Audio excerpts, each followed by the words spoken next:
whether you're serving or returning, you're going to be hitting some forehand ground strokes. You're going to be hitting some backhand ground strokes. You're going to have to hit some volleys. You're going to be hitting them strokes. What's that? You got a little country twang in there. You're going to be hitting some strokes. You're going to be hitting some forehands. You're going to hit some backhands. Some backhands. Yeah. I felt like you had a straw hat and a little thing. You're going to be hitting some forehands here. You're going to be hitting some backhands. Don't need another variable. Yeah. Welcome to Shankcast episode number 9. Today we're going to be talking about the bestest tennis racket ever. We're going to talk about what rackets we're using now, our favorite racket of all time, and we're also going to dive into some prescriptive information about maybe what you should be starting with, when you should think about switching rackets. We'll get into some practical advice from the coaches here. First of all, though, we have special guests with us. Joel. Hi. Well, tell us a little bit about yourself, Joel. Why are you here, and what is your tennis background? Can I say why Absolutely, I'm here? absolutely. Yeah, so for all of you out there, my name is Joel Chasnoff. I am a professional writer, and I'm teaming up with Ian to write the book tentatively titled There Is No Ball about... Oh, are we talking titles now? Okay. Well, it's tentative, so yeah, okay. will likely change. Ian wouldn't even tell us the title, so we're glad that But that's why I'm here, to go over the game plan for writing this book and to join you today, which I'm happy to do. So we're super excited to have Joel on. He and I have been working together for a couple of years now. So, and today's actually the first time we've ever met. The internet age, we turned out a book proposal without ever having met in person. I felt like sitting there at the coffee shop, I was like, you know what, I'm too old to have ever done internet dating, but this must be what it feels like. Were you nervous? I'm sitting there like watching the door like, wait, when's he going to walk in? Would you have run if I had Nice. looked differently? Would you have just... For sure. Gone out the back door. I am not writing a book with this guy. So we're excited to have Joel on the panel today. He's going to be jumping in with us to talk about rackets. Maybe we'll kind of dive into strings a little bit as well, equipment in general.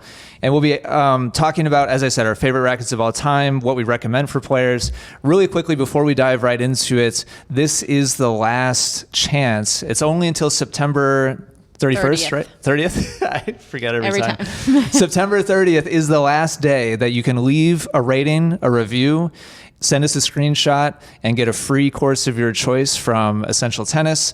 We've been running that all through September just to get the Shankcast up and running. On iTunes. That's a great offer. Right? It's valuable, right? I mean, very and generous. it's on iTunes Yep. or your iPhone podcast. Yeah, that's where we launched it initially. By the way, I've totally forgotten about this. It's now on Spotify. It's now on Stitcher.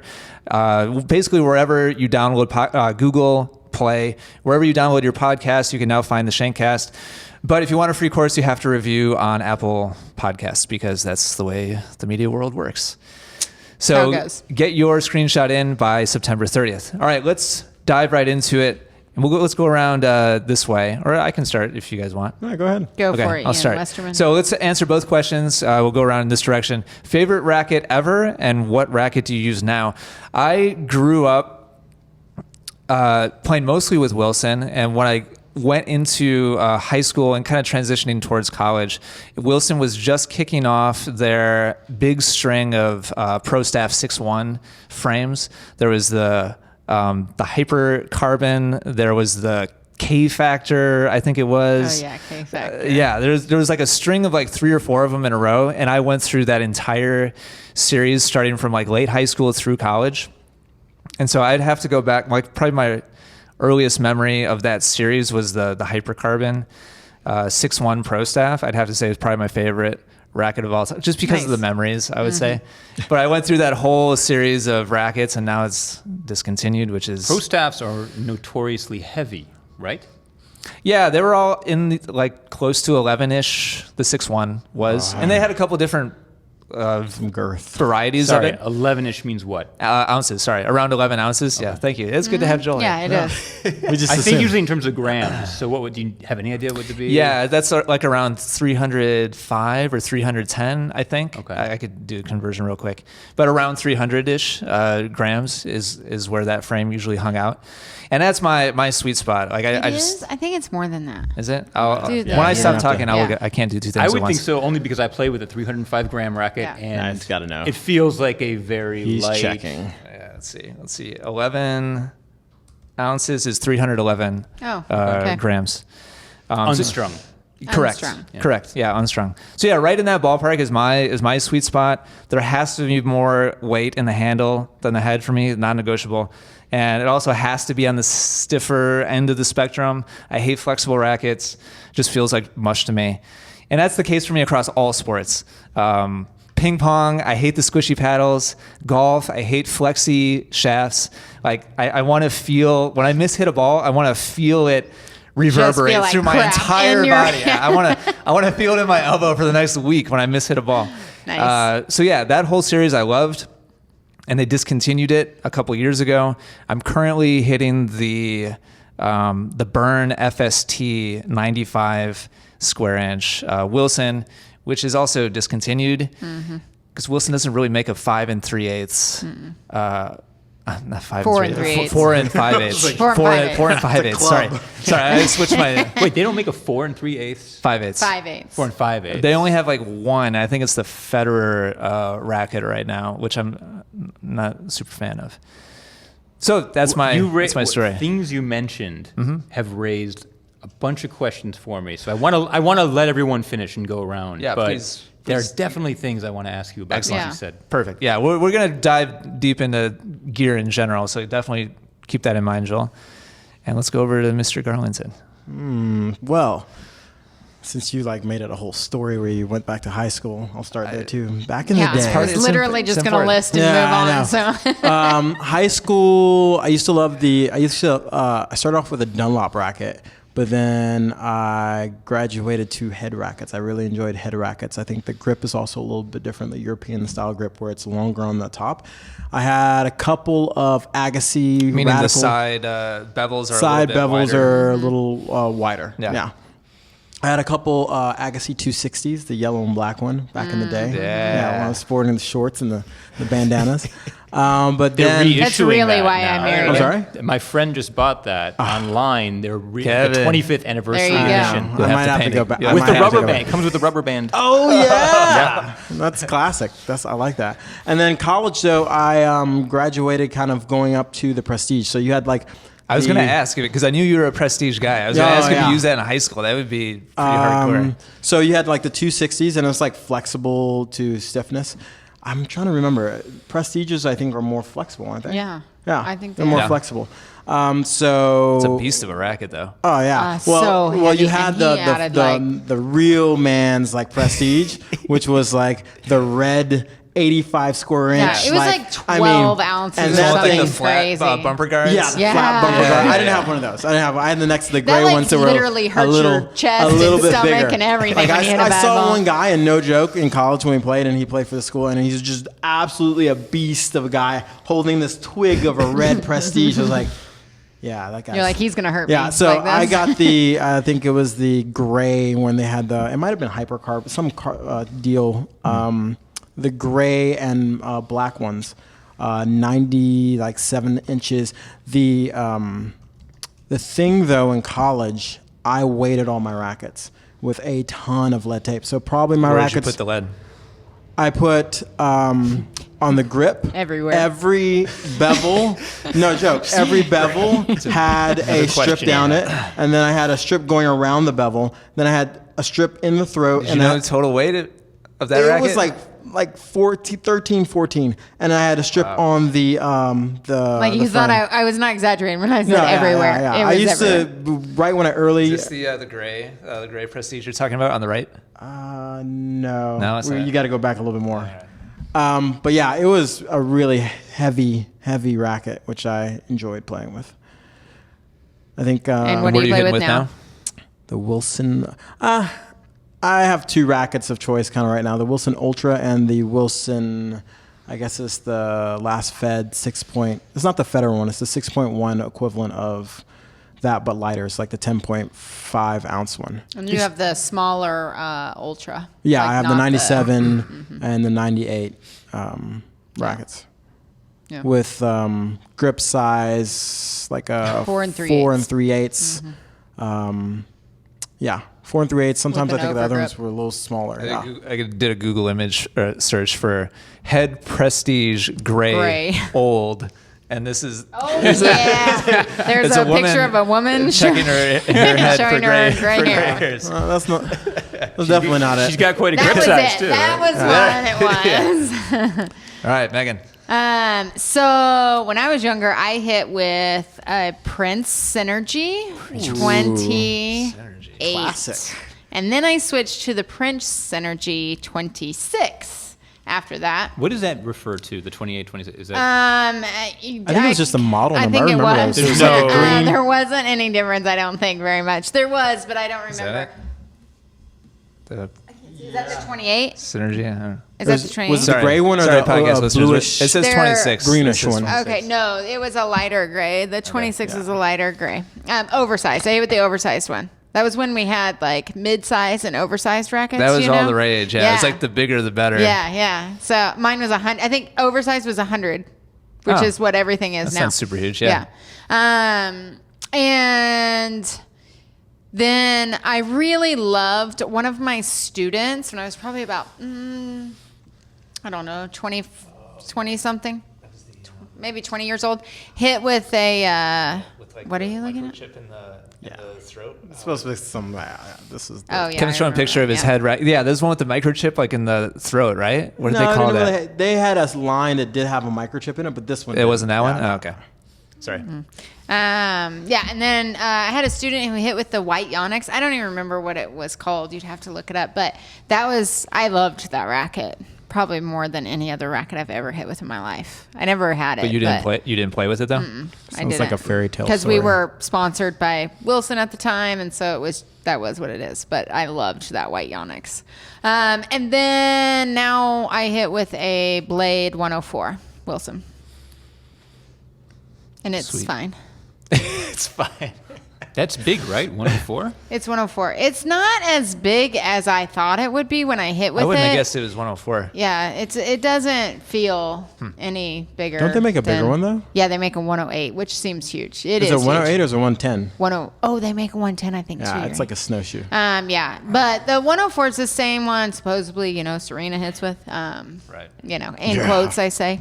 But it's an okay racket. I mean, I hit the ball really flat and I can slap it pretty decent with it. So it's fine. Joel. Yeah. It's a great question because when I was in high school and I hit with my uncle, I hit with my favorite racket, which was a Snawert. Snawert. And what's now that? maybe you could look that up. I don't know, but it was. How do you spell that? I would guess it's SNAURET, or there's no W in there. It's a Snawert tennis. I don't I'm not have even sure any, which don't country have made anything this. yet. Google is In any not case, gonna- it was just something when the ball hit the racket, it just felt like it was absorbed perfectly and sent it back perfectly, and I loved hitting with it. Now I play with a Volkl, which almost nobody plays with, but the Volkl. They make good rackets. I remember V1 hitting with Pro. them back in the day. Oh, yeah. I think there's only 2 players on tour who play with it, Yeah. but I'm very, very happy with it. But one question just listening to you guys, I would have assumed that you would put lead tape on the head so that it would be more like a hammer. But you're both saying you liked a heavier handle than a head. So why would that be? For me at the time, my game style in college is different now. I wouldn't do the same. But what advantage did it give you? The lead tape, the more weight. It's just thinking about a baseball bat. Right. The more weight absorbs the ball. So basically, it didn't matter where I hit the ball in the strings. The thing felt like a rock going through the ball. There was no wobbling, nothing like that. My racket, I didn't prefer it to be super head or handle per se heavy. It was more so on the side of even. Mm-hmm. So that's why I had a lot on the grip, but I still had a lot in between the throat and the head to kind of add more heft. Did you do that with the Prestige too? No, that was the Prestige. Because the Prestige is already handle heavy, right? Yeah, So you put enough in the head. I put a buttload of lead tape on the Prestige. It was like basically. It literally, I hit like 3 balls with it and it hurt my arm Yeah. so bad. Like it was ridiculous. Yeah, it's it was so super heavy. I mean, if you weren't used to it, you'd swing it and like your arm. Talking about lag of your arm. I mean, My arm didn't actually come through. Like I had to, like, maneuver it around. It's so heavy. yeah, it was basically the heaviest I could get the racket and still manage it. Just to deal with any person's ball that was heavy. Now I actually prefer probably a much lighter racket, just because I lived in Spain for a while, so my game did probably change more. I adopted a lot more topspin and aggressive swinging at the ball that you probably can get away with a 14-ounce racket. But when you get more topspin, maybe I'm completely wrong, but if you had lead tape at the very tip of the racket, so it's more of that whip, more of that acceleration naturally because of the weight? I think there's some correlation to that, but I think that also is like you have to be able to swing the racket. So I mean, the racket's not going to do the work on its own. But the other side of it for me, you can speak to it. I don't like the feel of coming to the net with a heavier racket. Okay. It feels very like it's harder to maneuver. Right. In college, played singles and doubles. Even when I played singles, I still want to come to the net a little bit, but the feeling of having that racket be just like lugging around that hammer per se and trying to maneuver at the net it's just not comfortable to me. Mine have always been head heavy, Right. but I like to hit forehands. That's it. If you play Megan, you will get a forehand. And I hated the net, so that's probably Mine were always like my lead tape was always in the head and directly in the top of the head. Oh. And you always played with rackets that already had more weight in the head? Yeah. Nice. Yeah, it's the total opposite for me. What's your reasoning? Same as Kevin? I think there's two main reasons for the lead. It's either like overall weight, so there's more mass, kind of behind the swing. Racket geeks like to call that plow through. Like the racket does more of the work on its own once you get it moving. That's the thing. Like if you can lift it. Exactly. Like you've got to get it moving, but once it's moving, like it does a lot of work on its own, just kind of letting it swing. And then the other part of it that Kevin talked about is the stability. That's why people would generally put lead around the head, is so that any off-center hit is a little more stable. Or if you just prefer, more weight in the head in general, you can balance it more in that direction. So for someone who would like for the first time experiment with lead tape, where would you recommend and how much would you recommend? I mean, it's a little out of my lane now, but I think it depends on your playing style.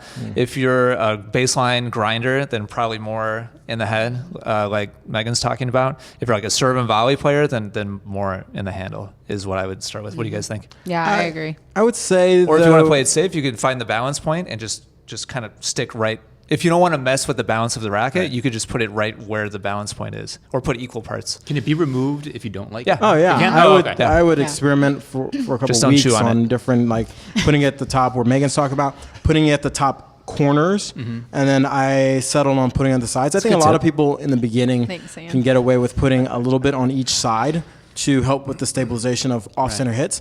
But then when you start playing around with like weight and like an idea of like if you do like the racket but you just want to add weight without changing the balance, a throat's a good place to put it. Because changing the balance can completely change the racket. the whole Yeah. feel of the racket completely. Luckily, when Hence we the pros Yeah. hit with specific rackets that aren't actually those specific rackets. Yeah, it's interesting because we had an actual machine that would tell me when I used to do my I rackets. think RDC Yeah. machine. I think is Yeah, what it was would tell called. me the balance, the weight, and everything. Stiffness. And stiffness. And I could go through it and get 3 brand new rackets from whatever company, and they'd all be a little different. And so my Like calibration... not a little bit. It like just depends. Just depends on the brand. significantly Yeah. different. But for maybe just Heads, just that much better of a company. But anyway, I would have to adjust each racket to first be even, and then adjust it to my preference of head weight and get it to be the way I liked it. So it was always kind of like each racket could be slightly different. You can't just like get 3 rackets and slap the exact same pattern, because if it's off and you do that, they're all going to be off by that much. So it's a art and science of trial and error, and also having the right equipment There's to do it. a RDC machine from Babolat. It's got like multiple stations where you plug your racket in, and it does like swing weight, and it flexes it. And Does that string it as well? Or that's no, own- it's just for diagnostics. Yeah. And like they have measuring. table ones. We had a table one. Yeah. Like when you just set up on the table. It's pretty cool. I think Yeah. it was back in the day when Wilson was doing the push for Prince. or no, Ours was Prince. Sorry, Prince. Prince was doing the push for customized rackets. So they made every person had customized rackets. Wow. So I that's actually like when that they did racket. it. Yeah, Because it was a I liked one-handed mine, too. racket. They had all these rackets. And Yeah, they would say, made like, a racket for a one-handed backhand. What would that be?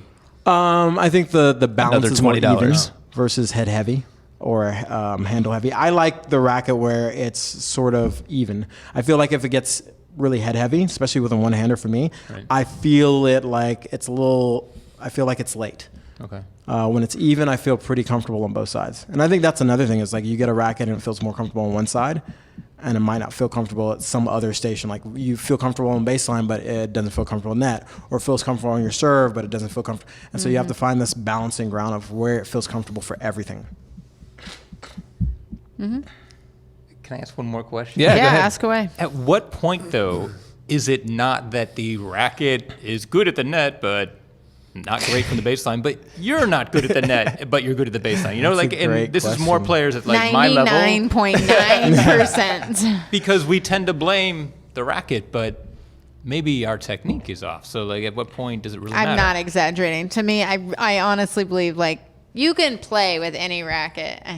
Kevin, for instance, like Kevin broke his strings when Ian and he were playing outside, like back, I don't know, a year ago or so, last summer. Yeah, that's and right. he took Lucy's racket, who is 10 My years 9-year-old old, and is a daughter, yeah. Walmart $25. Isn't Dora the Explorer? It was Yeah, a Dora the pink- Explorer, pink bright racket. pink racket. And he was like, this feels really good. Like he was like making more balls It's than a he pretty was good ball, with his yeah. racket. And so, I mean, there's a point to where, now granted, he actually was probably focusing more on what he was doing, Right. playing with a racket that's, you know, he's like, I got to really focus and make sure that I'm doing stuff correct, you know, and that kind of stuff too. But I am like a true believer, and you can really hit with any racket. Like I never, traveling with all of our high performance kids for years and years and years, not one time did I ever take a racket with me. I always used whatever racket they were using. And I was like, I can just adjust and hit and make enough balls with whatever racket they had at the time. And so I don't think, I mean, I do think at a certain level, you try to find a racket that fits your game. You like, you know, you find something that, you know, obviously if you're just beginning, you don't want to hit with a 12-ounce racket or an 8-ounce racket. You know, like you find somewhere in the middle. So there's some outliers, but 99% of the time it comes from the user. And it'll is show my up regardless opinion. of what racket you use. I think that's the other difference too. It's like if your forehand, if your volleys were bad with your with one racket, it's generally bad with the other rackets. They're not gonna magically Yeah, it's not going to change magically it. change. So it's like, yeah, you can, like Megan's talking about, I would optimize my rackets to my strengths and how I like to play and have that feeling of comfort. But the same mistakes I was making with whatever other racket still show up with the new racket. Right. But it's still optimized to feel comfortable to me. But Those mistakes feel better. Yeah, It's a much more comfortable area. you feel better felt making the great. mistakes. Yeah. I think optimize is the perfect word for it, and I agree with Megan that it's over 90% user error and not, you know, equipment. There's a famous story of Andy Roddick. He was getting broken down by a journalist back when he was playing professionally, and Roddick challenged this guy to a match with a frying pan and beat him. Oh, yeah. And he was apparently, the journalist was like a 4-0 or like 4-5 player, and Roddick ended up beating him in a set with a frying pan. So, you know, He extreme. must have been really mad at that journalist to invest that time. And Hey, You know, Andy, I mean, he kind of gets a chip on his shoulder, and that's all there is. Yeah. yeah. but that's a good story if it's true. Yeah. And I did the same thing with a personal trainer I was working with for a while. We got into kind of a debate back and forth while he was working me out about how much of a handicap would be required for it to be a level match. And I did the frying pan thing, and I won $20. Thank you, Steve. Steve's like, "Bah," in the background. So yeah, it's definitely mostly user, but that's not, I tend to lean heavy in that direction because I want people to understand the importance of habit and training and good, you know, mechanics and that sort of thing. But there is validity, you know, it is important Yeah. that you have a racket that is well suited for the strengths and the weaknesses that you happen to bring to the table. Well, and truthfully, rackets these days, in my opinion, as long as you're somewhere in the middle, You can find, like, as long as you're not hitting with an 8 ounce or a 12 ounce, like there's so many around totally the agree. 10 ounce, that most of the rackets are in that. If you're in the ballpark, you're going to be Exactly. okay. You're going to be okay. Like, you're not going to be, hanging out, hitting curtain. So how do you choose one without feeling completely overwhelmed from walking into a store or online, and there's literally hundreds? Can I say one Yeah, thing? go ahead. One thing that drives me up a wall and has for years and years and Yes. years and years is when you walk into a store, not a club or anything, but a store, and the guy... A tennis shop? A tennis shop. So tennis specific. Tennis shop. She's had experience with Yes, this. this This one is why drives it's me a nuts. pet You peeve. walk into a tennis shop, and the guy goes, "This is the racket for you, Joel. Like, you need this racket because blah, blah, blah, blah, blah." They have never once seen you hit a tennis ball. Not even, I am a firm believer that not even your tennis coach can say, like, this is the racket for you. No one but you can say what the racket, I'm sorry, this is my, like, big, this is probably the rant. only time Get on him, the Megan. I know, on Get the him. podcast that I'm like, Let her work. but we had a guy who used to do that all the time, and he would give Pro? Teaching pro? no. Or like a desk Store worker? guy. Or, Yes, a store A pro guy shop, like owned a manager? pro No, shop. No, owned a tennis Separate shop. pro shop. Okay. So Do you, retail. do you think he thought he knew, or do you think he was 100% trying to did. make a sale? Nope. Well, I think he thought he knew and was trying to make a sale, because he would So he also believed say in the latest, same, greatest like technology. and all that? 100%, Yeah. and would always and the rackets that he would suggest were way crazy extremes sometimes for people who Was he a teaching pro also? Like, did No. he know? So he didn't really know tennis. He But he owned a played tennis tennis. shop. He was like a 4-0 tennis Are player people that gonna know who owned a this is? tennis. Yeah. Only if you live in Tulsa, Oklahoma. Thank you.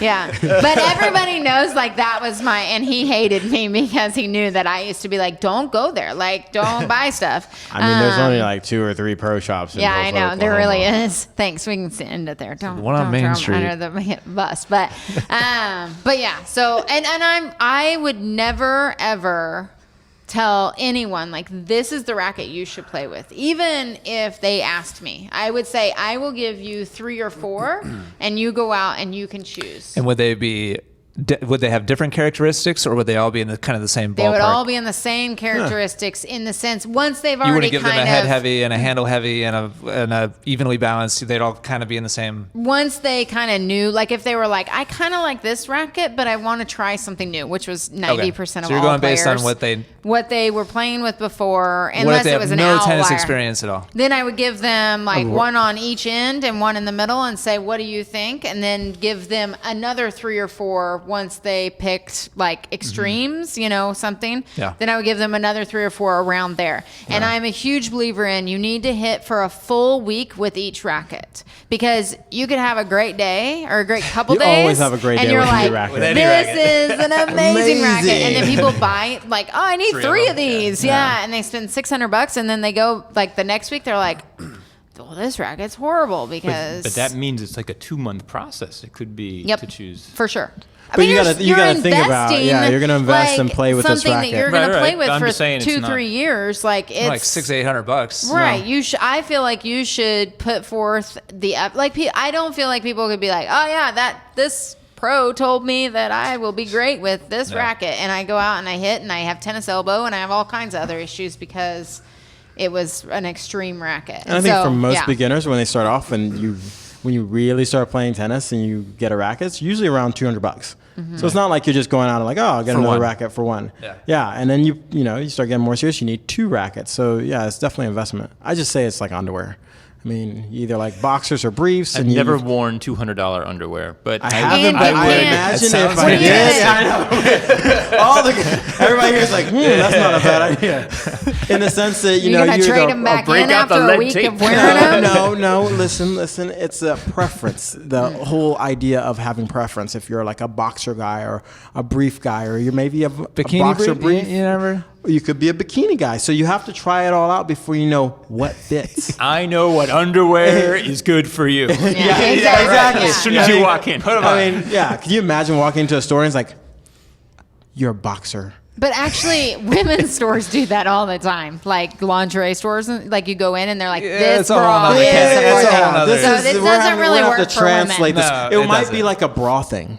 But no, women, they're like, There's different this types is... of Okay, bras, when you though. go in, does a lady They go fit like you. are exactly? They fit you. They don't go like, oh, they go like, what do you want? Like, No, what, no, but time they, out, time like, out. take your just humor me measurement. here. No, I can't. exactly. They take your measurement. Why? How do they take your measurement? Yeah, they try but- different things. Well, And I then, can take your hey, wrist measurement. hey, I'm look, not look. going to be able to tell you what Well, tennis racket you can hit with. Time out, because I know how this process works. I know how this process Okay, works. great. Bras? Oh yeah.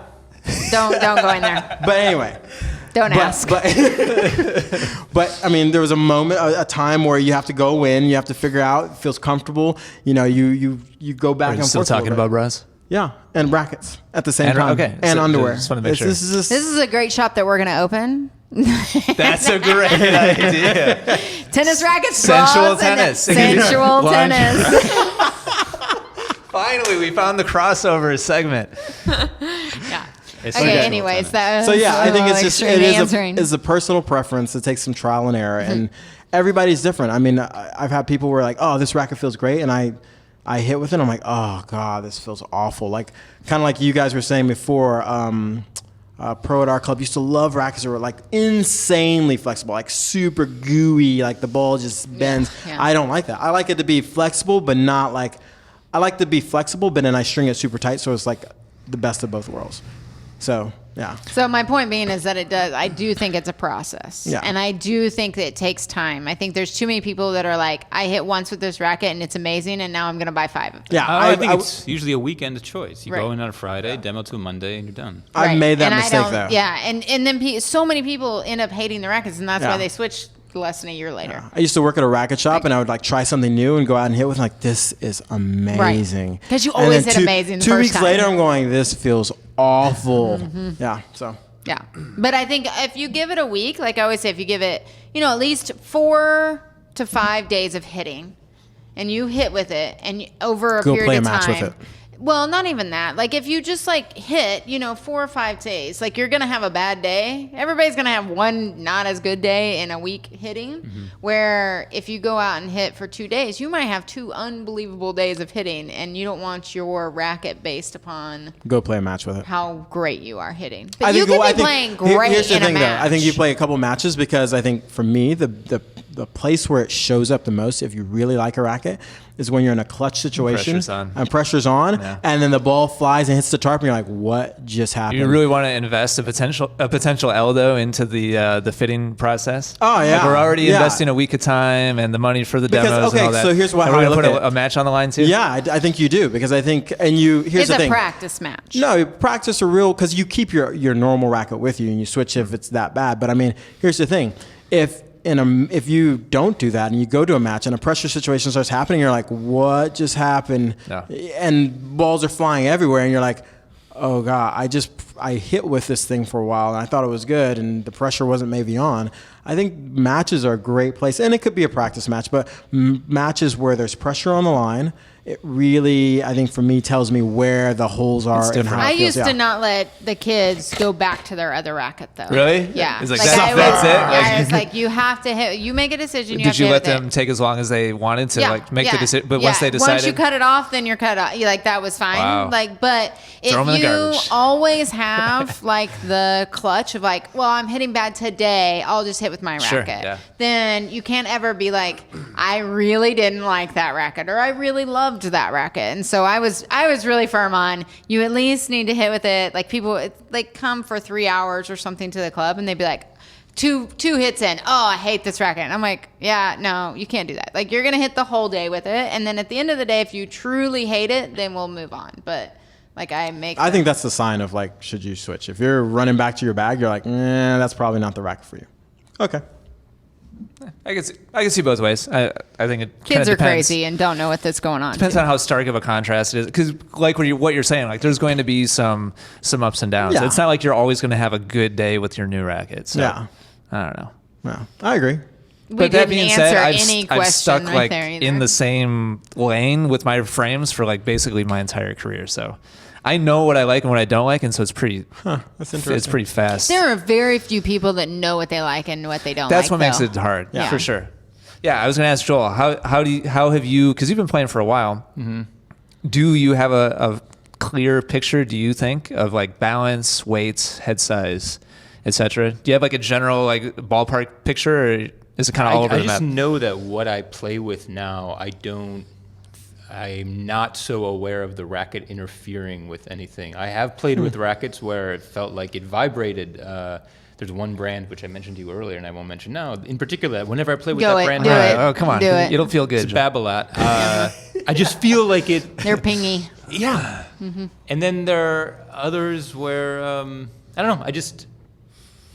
If it feels good, that's really my only And criteria. can you describe that? Like so you described like the not good feeling of being like vibrating and pingy. I don't like, know what what's a good stiffness really means and translates to, but I do know that if I hit the ball and there's a little bit of a sponge feeling, like a little bit of it getting absorbed and then a little bit of a sending it back out with a bounce, that's kind of like what I like. But that brings up the whole question of stringing and how much Oh, that's a big. is that really what's more important? But I do think, going back to before we talk about string, like there are certain brands are certain ways. Like Babolat is like There's the pure drive, general- those kind of are pingier, and some people really love that ping, that bounce back like off of them, and then they go through periods, there's so many but different. there's certain brands are kind of known for certain things that I think is a thing as well. I definitely feel like go ahead. I was just gonna say, I actually feel like we should save strings for a separate. Oh, really? Separate. We're already like Strings 45 is minutes. really yeah. a long- That's a whole nother Yeah. ball. I of would wax. say though, for me, I've personally taken probably a really big switch from where I used to play, how I used to play the racket. We're not going to get into it, but how I string it and how I manage my racket now compared to college is like very different. Well, you're What do a you very mean? different player than when you were in college too. Yeah, I agree with that. I think, And you don't hit as often. I think it also depends upon. I think it's just experimenting with kind of like with a lot what a lot of pros are doing with now. I think I think earlier growing up, the big thing, and I won't go into super detail with strings, it was like string it tight. And like I Heavy used to rackets. heavy racket, string it tight. I used to string like as a junior my racket at like 70 with like some pro blend and like and I mean His just racket. Can you imagine? Like no, it this was is in literally high school. 14 College ounces. with the when you play with the Prestige, I used to string it at 63. Now with the Ultra, no lead tape on either one of my Wilson rackets, I string them at 52. So a huge drop in like tension, Massive, which is different from like the way I prefer the feeling now. Like back then, I wanted like a board. I got a racket that was semi-flexible, strung it super tight. It was like, it's like just give me a piece of wood and I'll take it out there. And then now I love the feeling of how the racket does a lot more work. And I kind of like feel like I just bend the ball in different places that I don't necessarily have to do as much. Like I used to have to do a lot of work to hit the ball back then. Now it's like the racket is more so like I just tell the racket what to do with the ball and have that feeling, which is a stark contrast to, I think. How much would you say your racket head speed has changed, like back the board days and currently? Definitely has changed. I think my playing style has changed. So yeah, I hit with a lot more aggressive, more upward racketed speed compared to back then. It was just like I'm trying, probably like Megan, I'm trying to take the cover off the ball with like a I Prestige still do that, just at so everybody knows. 67 with like a pound of lead tape. Is that the Spanish influence? Yeah, definitely. That was No, definitely. they're very much more. Into Oh that. yeah, going to Spain, training on clay, kind of gave me a different perspective, and just the dynamic of how your ball feels to another person when it's hit heavy, and at a high level, like it feels like everybody's ball's heavy. Like if you don't have some girth, something on your ball, it's like you're just going to be eaten alive. And then the feeling of having someone's ball kind of push you around is the worst feeling ever, to be on a court hitting with somebody and you're like, I'm just trying to survive. Yeah. So how long, Ian, would you recommend, and you guys as well, holding on to a racket that you like? Is there ever a time when you should say, well, it's a great racket, but it's been 8 years, I really should check out what's out there? Or do you hang on for life? It's a good question. Metal has a certain lifespan in terms of like number of times that it flexes before it starts to kind of lose some of its feel, and that might not be a bad thing. Like if you like the way that a racket is kind of evolving and changing over time. It's not something you're literally going to feel as it happens. Like, it's a very gradual thing, but there is like an actual lifespan to the flexibility and the elasticity of the materials. Whether or not that matters, like for you, I think it's just kind of a personal thing. It's kind of back to personal preference. And I don't have any data on like how many reps that is or how many years that is, but you will feel a difference going to a new frame, even if it's the same one after hundreds of thousands of reps, even with the same. But even the just same frame. technology-wise, would it ever be wise to say, well, technology's come a long way in 10 years. I should check out what's out there? My say answer, no? I said no. Yeah. Oh, Really? My I answer don't is think no. so. I think yes is the answer. Sorry. What significant technology improvement do you think has happened in the last decade I think with Grommets. rackets? I think there's gone through some. I think it all depends upon when you bought your racket. Like if you bought Prince Right. with holes, there's a lot of A difference decade. between In the last decade, what's Well, changed? that's what I'm saying. Like if you would have bought like the Prince hole rackets, do you remember those? The rollers. Yeah, and the rollers. Wilson, yeah. yeah. So if you were in one of those decades where that's your racket, I'm feeling like that some of the rackets now I agree with that. might be a really good transition. But it's, I guess, keeping it within Yeah, like I the see what you're middle, saying. like sweet spot of like a manufacturer's like lineup, Nothing's like a changed. middle of the road, like ballpark, like a typical racket you would recommend to like a Right. No. experienced 3-5 player. No. Do you think it? Okay. No. All right. Yeah. But I'm saying It's a like good- it's if a good you, distinction, yeah. If you I have just some think- hokey- right? Because I had some people come Rollers in with with the some, staggered yeah, string like those and were With the crazy. microchip and the yeah. It's like put the batteries in. or the big holes in the print. Like there was a lot I totally of that. agree with that. So- My brain immediately goes to, you know, my Your kind of racket, racket. yeah. I guess a player's frame. Do you within a kind of player frame? Right, no. Do you think anything's changed? Okay. No. Yeah. It's like, I think they're actually coming back out with the old school Pete Sampras 85 Nice. rebirth. Now I do think that like if you're not playing, say you were playing like almost Yeah. every day, and you were just crushing the courts, and you play at a decent level, and then you go to playing once a week or once a month, like you were hitting with like an 85, you might like a little bit more room on the frame. I think that's another like outlier. Yeah, I agree with that. I did that. Because it's really hard to hit with like Yeah. anything that's 90 or even a 95 if you're not playing significant I amounts think a of tennis. 95 It's is too small for fine. me. But I think I definitely agree with that because I went through the phase as I was slowly ramping down playing. I would have my playing racket in my basket and a feeding racket. yeah, for because sure. like feeding with like a Prestige with 15 pounds, arm will fall off. And then I started just kind of, I just didn't have my player's racket anymore because I was Right. like, I don't play enough. None of us And I played, wanted yeah. something that I can, as a pro back then, feed more, volley more, and do different things like that. So I didn't want to have like a hugely heavy racket. But if I start playing again, sometimes I prefer it being a little bit heavier. Naive question real quick. Do we have? Where do you fall in the technology? Do you think anything's Oh, no, changed? I'm with you. I think it's been the curious. same forever. Forever. I mean, I think about like the Since the core T2000 rackets, days. the 6.1 for Wilson, Yeah. the Prince Graphite for Prince, Head still makes a Head Prestige. I think those rackets of the core elements of those haven't changed at all, and they've just painted and added new like funny And just things to FYI, it. they sell on eBay for like way more than any The old other. ones? Yes, meaning that people still love them just Oh, yeah, as just much those- as those classic you know. feels. Yeah. Yeah, so I wouldn't worry about like wearing out your. If you like if it. you've developed like as a player to a point where you're kind of ready to graduate to the next level of racket in terms of weight or size or balance, that would be a good reason to change. But I think Megan's distinction is a good one. Unless you're playing with a racket that utilize some kind of wonky like technology, I wouldn't change just because rackets are newer. I think a lot of people actually end up changing because they break the frame or crack the frame, Sure. and then they're not made ever again, and so you have to change. Like Yeah. you only have one of that one, which at a certain level you want two rackets that are the same, and so you might have to switch because they don't make it anymore. Right. That's the other Yeah. thing that I see. Does bigger head size mean bigger sweet spot? Yes. Yeah. So why would anyone not want a bigger head? Why would anyone not choose a 110 and instead take the 95? Because you also lose a lot of the control factor. For whatever reason, pretty much, as far as I'm aware, it's a very smooth correlation between the size of the head and also the weight of the frame and the balance of the frame. In other words, the bigger the head size gets, the less weight there is, and the more the weight is in the head.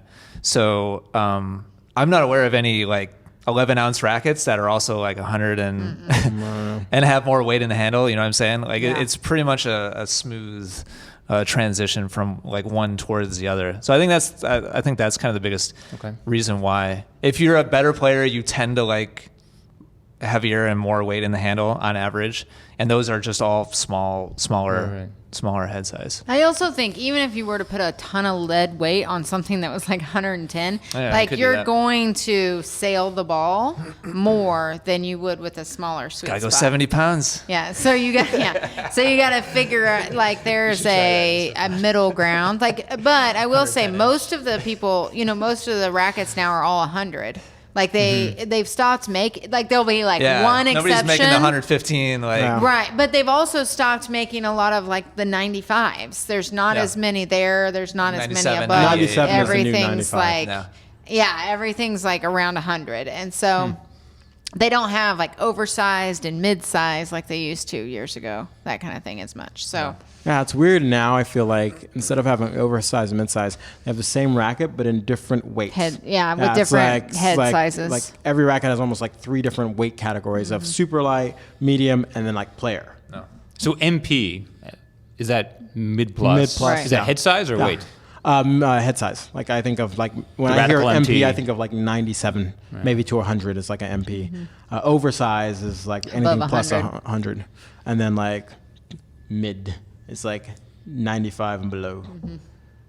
So there's no small. It's all just mid.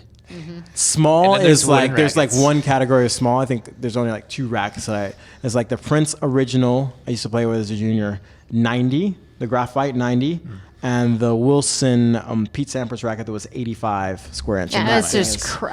is- That's gonna hurt. When you flush that racket though, that's the a allure of that volley racket. It's though, when too. you hit the 100%. ball Like- right with those things. It felt so it's good. I just couldn't like hit a forehand with an 85 racket. Like there's just no. I mean, I would it's hit so 1 out of hard. 10. It's so hard to hit. Yeah. But when you hit it clean, it's like a I mean, magical maybe it would feeling. make me a volleyer. Maybe I need to switch to That's an it, I guess. 85. that's the whole thing. See, And I'll all of a sudden love my volleys. see, this whole conversation just I don't And think you that's just can't go back. yeah. Yeah. Yeah, that would be horrible. Other That would be thoughts? really No, I I think think we've covered just about everything we had on the list. Joel, any other frame thoughts? Would it ever make sense to have one racket for when you're serving and a second racket for when you're receiving? There's so much. Am I not the first person who thought of this? bad. No. No. Oh, yeah, forget this it then. is, yeah. Forget it. There's also my other pet peeve of mine is people have a training racket and a Yeah. playing racket. Practice. racket. They'll go with like really small and heavy for like when they train, and then they break out like the 100 square inch one for when they play, so it feels easier. got to do it. I mean, you can probably tell her by her reaction. Yeah. That's Yeah. certain No, return you is need way two more rackets legit that than are the same, and you need to play with both of them. That's the other thing. Like you need to play with both of them. Like Alternate you play, them, yes, not like keep one every in the week plastic or bag. whatever. Yes, good piece of advice. and they both need to be the same. And I think Why are we so collectively against the idea of different frames? because you. We've never talked about this before, but all of us were like, ugh. Yeah. No, and the reason being is that you are going to play with one, and there are differences between the rackets. So you don't want it to be like, you play with an 8-ounce racket, and then you play with a 12-ounce racket. Like there's a No, it makes complete perfect different. sense. Yeah. There's And I a think complete different psychologically, game you style as sometimes well. you're like, ooh, I can't play good with this racket when I'm doing such and such, and I can't. And it just, I think, creates this kind of mindset of like if something goes wrong with one of those rackets and you're in middle match, you don't have another, and you're like, Right. my serving game just went downhill because my serving racket is just. So I think having 2 rackets that are the same are really important, and you just get used to having that same feel. Sorry, did you have something else? No, I was gonna say a little bit to her. Is like, do you switch your rackets like consistently when you play? So sorry. Yeah. Like if you have 2 rackets, one strung fresh, and you have a playing racket, do you play with that one until it's broken, or do you switch it No, up? I switch, and I tell Oh everyone. my god, I never do Now, that. here's the difference. never did You either. I always switch. played with one until it switched, You until it broke. strings way more than I broke strings. That's the difference. If you're going to break strings within a week or two, then yeah, you don't need to. You can just play. But if you're not going to break strings for months upon end, that makes sense. Then you need to be switching rackets once every other week. I totally still disagree in the sense of this. It's like, imagine that. I would have one racket that I would play with all the time. And generally, we're not talking about string. Generally, that racket, if I really enjoyed it, would feel good. And then if let's say the balls start flying because it gets looser. Now I have the racket that hasn't been strung to go to that's a little bit tighter. That was always my mentality. I see and that. So but when I play wouldn't tournaments, that mess with your brain no, though? that Like was, you missed the ball. Like, it was like a fresh it start. was like, it like, literally like start back it. Yeah, it's like I would hit a couple balls Yeah. and maybe be loose or something. I was like, God, this racket is really loose. And I would string my rackets that way where I was like, okay, this now is in the bag. I'm going to a fresher strung racket. And instantly I was like, because that racket's also a little bit tighter, which meant you didn't. I always felt that yeah, way. And I was like, so it was always like almost an emergency. fallback, Yeah, it's yeah. like, okay, I have a racket that's tighter to protect if I'm having a bad day. And I'm missing a little bit long. That was like a little like. I can understand. I mean, I understand your point, but I do think break a lot of strings, but right. yeah. I think my thing is that I hit the ball very flat. I mean, I often would break the crosses before I would break the mains. Oh, that side spin. Yeah. So, like, for me, like, it was really a mental thing for me to be like, okay, my rackets are the same. So there wasn't that, like, if I did break Yeah, a I string, totally get that too. I wasn't like, oh, crap, I got this freshly strung racket that I haven't hit with in 3 weeks that's just been sitting in my bag, you know? And for me, I think it's like, personal preference. yeah, No. that was a huge thing. Yeah. You have to be at a certain level for that to even matter, though. You can really tell a difference between a freshly strung racket and a racket that you've been playing with. Like, I think no matter At any what level. Really? you Yeah. are. Yeah. Yeah, I And agree. that's what I enjoyed. It's like if like I'm playing bad, I had one last little ditch backup of like something that could protect me against if I'm missing balls. Like I'm not saying like I'm playing bad and I'm hitting the fence, I'm missing wide. But if I'm normally rallying and like, hey, a ball's like 2 or 3 a foot out and it's consistent like a foot out, I'm like, God, this racket. It was always like, oh, whew. I got one that's tighter in the bag to pull out, and it was kind of like a safeguard. No. Yeah, so I can try see your that. way. My other thought on the serving racket and returning racket thing, Joel, is like basically for me, it comes down to concept or philosophy or mindset that tennis is hard enough without adding another variable into the mix.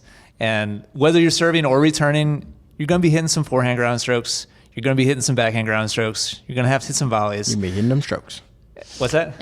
You got a little country twang in there. You're going to be hitting some strokes. You're Yeah. going to be hitting some forehands. Good job. Good backhands. job, backhand. Ian Western. I Yeah. felt like you had a straw hat and a Here. little thing. You're going to be hitting some forehands here. You're going to be hitting some You've been backhands. hanging out with me too long, Ian. It's the same racket, y'all. And so you're essentially having to readjust your brain for which racket you're using because you've got different like the ball's coming off the strings in a different way, even though you're using similar or the same strokes. And the more variables there are like that, like there's people that what was the other one? People ask on YouTube all the time, why don't I just learn a one-handed backhand and a two-handed backhand? Mm-hmm. Then I'll have like the range and the reach of the one-handed, and when it's in my strike zone, I can crush it with the two-handed. And it's like, it's so hard just to have any backhand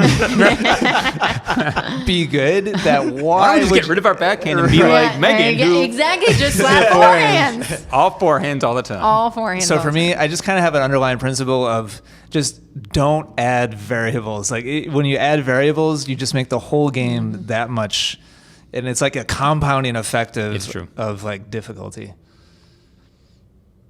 Anything else, guys, on rackets? I think No. that's it. We actually went. I know we covered. I all. learned so much just because I think at a certain level we just don't know what it all means, and I learned Yeah. a lot. Thank you. There's a lot of variables Sweet. at play. Joel, where can we learn more about you and what you're up to? Go. Well, thanks, Ian. Well, I just started a blog, and we were talking about this Yeah. at lunch. Oh, awesome. A blog called Almost Federer, and the subtitle is Mostly Tennis, Some Midlife Crisis. So it's about Nice. being in your 40s and raising kids and having a spouse, but still trying to improve and not just being content with where you are, but trying to move forward despite all the other things going on in your life when you're in that sort of middle-age period. And I'd love for people to check it out. And I'll be talking a little bit about the book we're writing too, what it means to take lessons and concepts and put them into words, and the challenges of making that happen, and how we actually do. How much of a parallel do you see between your challenges on court and your challenges off court, heading into that like phase or period of your life? I must say that a lot of my philosophy toward tennis now is can be put to use in real life, meaning, focus on the one thing that will improve the situation and not on trying to fix many things, which is a big philosophy I've learned just from getting to know you and in your videos and everything you talk about. There are so many other concepts, accepting defeat or accepting that you're not going to win every fight with your kids or any fight with your kids. Or yes, I will, Joel. There really is. The older I get, the more I see a parallel between what I can implement on court and how it can actually make my life better. Which is why I think tennis is such a great sport for life, because you can play it when you're, it really as old as you want to be. There are guys in their 90s who play every morning at the courts I play at, and awesome. You just don't see that in other sports. And I think there's a lot of content behind it. So what is that? Did you get that domain, Almost Federer? It's my domain, almostfederer.com. Yeah. Oh, that's crazy. Awesome domain. Yeah, that's awesome. That's great. Nice. So almostfederer.com. Anywhere? Tell us about your other books also. So I wrote a memoir about my service in the Israeli army. It's called the 188th Crybaby Brigade, about being a fish out of water, a 24-year-old American in the Israeli military. So it's a comedic memoir. I also wrote a cookbook with an Israeli chef. I've actually really enjoyed collaborating with people and getting deep into their lives and their stories, and it's part of what you and I are doing, Ian. And that book is called Balabusta. So it's Mediterranean Israeli recipes that I collaborated on with her. And this will be my third. Awesome. And Joel also is a touring comedian. Where? Yeah. I have a website, joelchasnoff.com, JoelChasnoff.com. Or as I say, Google Jewish comedian, and I'm on page 12,904. So right there at the top. Nice. But yeah, I do make my living full time as a stand-up comedian touring around the U.S. Where's your next show? I'm going to Toronto tomorrow. Oh wow! Show on Tomorrow? Sunday night. Yeah. Awesome. Well, this is coming out next week, so where's your show after that? That show, by the way, was great. If you missed Totally it, the next one. Yeah. I forgot the retroactive nature of this. This would be then, by the time this comes out, I'm going out west to Northern California, Palo Alto area. Oh, awesome. Like November 4th is, November 3rd is Winnipeg, and November 7th, Baltimore, November 10th, Palo Alto. Awesome. So awesome. Almostfederer.com. Can you spell Chasnoff for us, just for the really folks want at me home? to? Okay. Joel is the first name, and then CHASNOFF. Almost forgot the second one. Good. Yeah, I'm glad. All right, so check out Joel's website. Check out his blog. Joel, thank you so much for all your help. No, thanks so much for having me. I really learned a lot. Well, I was kind of going back a little further, but it's nice to have you on the show too. All your help over the last couple of years has been tremendous. I appreciate it hugely, and it was great to meet you today and have you on the show. Sure. I'm sure people enjoyed the conversation very much. So thanks for your contribution. And Kevin, Megan, any final words of wisdom? Hit forehands like Megan. Yes. And you'll be fine. Second that. There you go. ForehandsLikeMegan.com. Yeah, that domain is probably available. I'm going to get that one right after work done here. All right. Thanks for listening, everybody. Remember, you've got just until September 30th to submit your rating and review. Get on top of that, iTunes. and Megan will hook you up. On Apple Podcasts or on iTunes. Thanks for listening. We'll catch you next time. See ya.